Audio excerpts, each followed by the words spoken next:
My word YouTube ചാനലിലേക്ക് ഏവർക്കും സ്വാഗതം. നമുക്കിന്നൊരു ചെറുകഥ കേട്ടാലോ? കൊള്ളക്കാരൻ മഹാകവിയായ കഥ. വാൽമീകി രാമായണം എന്ന ആദികാവ്യത്തിൻ്റെ കർത്താവാണ് വാൽമീകി. പണ്ട് രത്നാകരൻ എന്നു പേരായി ഒരു കൊള്ളക്കാരൻ ഉണ്ടായിരുന്നു.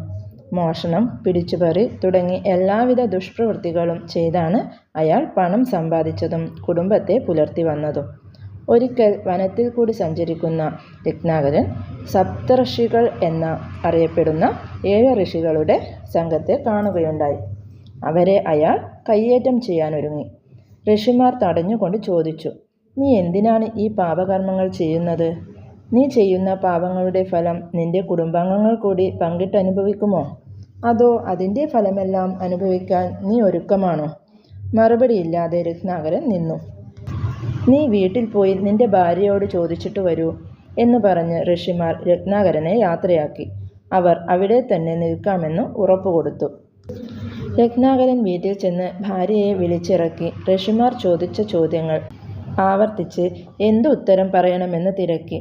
താൻ നിരന്തരം ചെയ്യുന്ന കർമ്മങ്ങൾ താൻ അനുഭവിച്ചിടുകന്നേ വരൂ എന്നായിരുന്നു ഭാര്യയുടെ ഉത്തരം.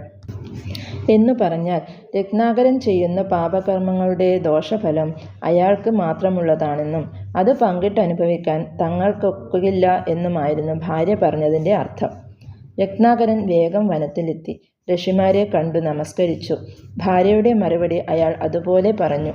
ഇതുവരെ ചെയ്ത പാപങ്ങളിൽ നിന്ന് മോചനം നേടുവാനുള്ള മാർഗം ഉപദേശിച്ചു തരണമെന്നും താൻ ഇനി ഒരു പാപകർമ്മവും ചെയ്യില്ല എന്നും അയാൾ ഋഷിമാരോട് പറഞ്ഞു.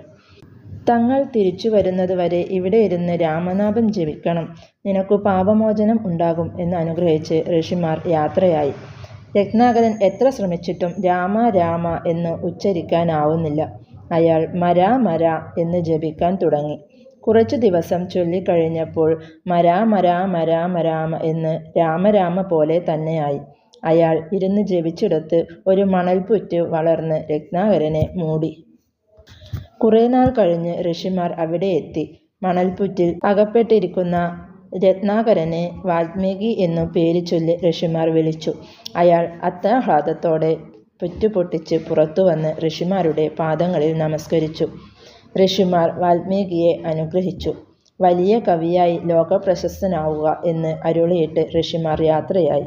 രാമനാമ ജപത്തിൻ്റെ മാഹാത്മ്യം കൊണ്ടാണ് വാൽമീകി വന്ദ്യനായ മഹാകവിയായി തീർന്നത് എന്ന് വിശ്വാസം. എൻ്റെ ഓഡിയോ ബുക്ക് കേട്ട എല്ലാവർക്കും എൻ്റെ നന്ദി, സന്തോഷം.